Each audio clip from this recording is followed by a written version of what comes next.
Halo semuanya. Perkenalkan, kami dari kelompok 1 yang akan melakukan pengamatan ekologi bersama dengan aku, Lorenzius Bagas dengan NIU 569619. Aku Eneng Larasati dengan NIU 560286. Aku Sabrina Biswariana Putri dengan NIU 565786. Aku Yuda Mas Harjanarto dengan NIU 564328. Dan aku Alista Chandra Wilasita dengan NIU 561625. Kali ini kita akan melakukan pengamatan di Waduk. Selamat menyaksikan.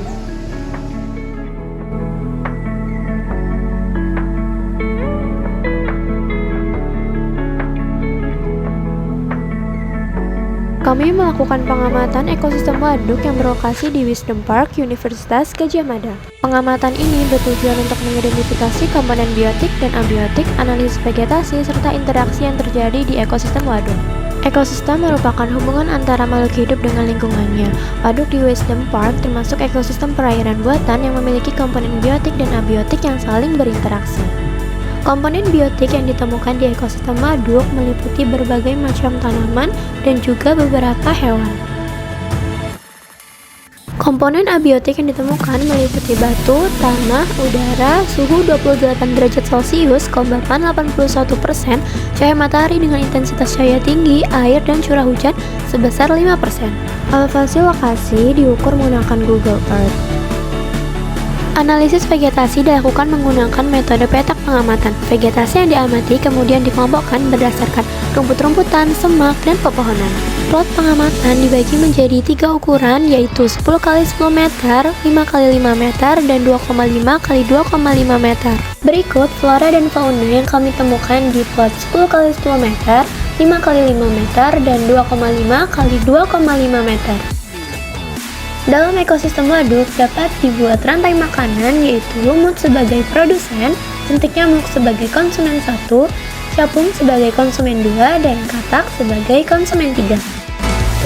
Aliran energi dalam ekosistem dimulai dari matahari sebagai sumber energi utama. Energi matahari kemudian dimanfaatkan oleh lumut dan alga untuk melakukan fotosintesis. Energi kemudian berpindah ke jentik nyamuk, capung, hingga katak melalui proses makan dan dimakan. Tetapi pada setiap perpindahan energi, sebagian energi hilang dalam bentuk panas sehingga jumlah energi semakin berkurang pada tingkat trofik yang lebih tinggi. Dalam ekosistem waduk juga dipengaruhi oleh proses daur materi atau daur biogeokimia. Pada daur karbon, karbon dioksida diserap oleh alga dan lumut untuk fotosintesis, lalu berpindah ke organisme lain melalui rantai makanan. Saat organisme mati atau melakukan respirasi, karbon kembali diuraikan oleh mikroorganisme. Pada daur air waduk mengalami evaporasi akibat panas matahari, kemudian turun kembali sebagai hujan dan masuk lagi ke waduk melalui aliran permukaan maupun infiltrasi tanah.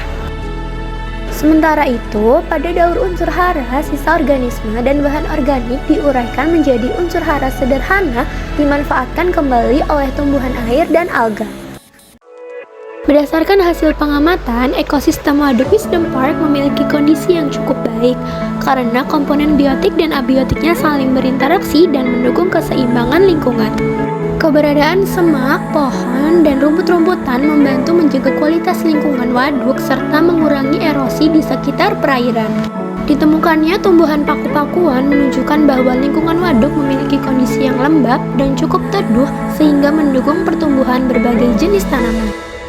Rantai makanan yang ditemukan di waduk juga menunjukkan adanya perpindahan energi dari produsen hingga konsumen tingkat tinggi. Hal ini menandakan bahwa organisme di dalam ekosistem waduk masih dapat hidup dengan baik. Faktor lingkungan seperti suhu, kelembapan, air, dan cahaya matahari juga memengaruhi keberlangsungan hidup organisme di sekitar waduk. Demikian hasil pengamatan ekosistem waduk Wisdom Park oleh kelompok 1. Terima kasih.